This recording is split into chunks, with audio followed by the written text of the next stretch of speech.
খবরের কাগজ কিংবা চ্যানেলের যে সাংবাদিকরা খবর সংগ্রহ করেন, তারাও আমাদের মতো শ্রমজীবী মানুষ, তারাও আমাদের বন্ধু।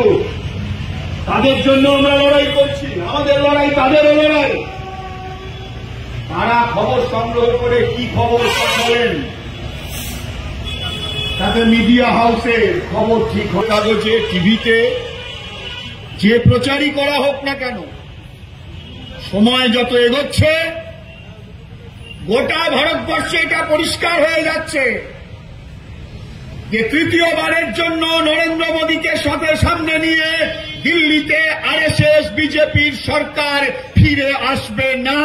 ওরা 400 দাবি করছে, 200টা আসন পেরোতে পারলে এবারের বিজেপি অনেক বেশি আসন পেয়ে যাবে। আর যে বিজেপিকে দেখিয়ে পশ্চিমবাংলায় তৃণমূল কংগ্রেস তার দোকানটাকে খুলে রেখেছে, মানুষ যখন উপলব্ধি করবেন যে বিজেপি ফিরছে না, টিভিতে প্রচার করতে পারে।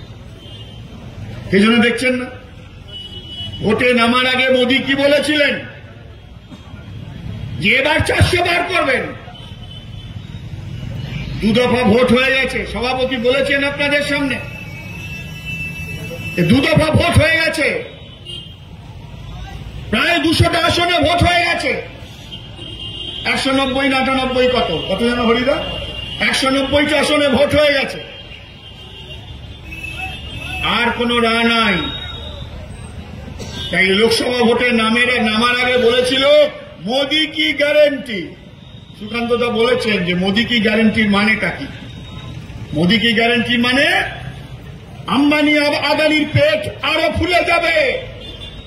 মোদি কি গ্যারেন্টি মানে দেশের সম্পদ ওরা লুট করে নিয়ে চলে যাবে।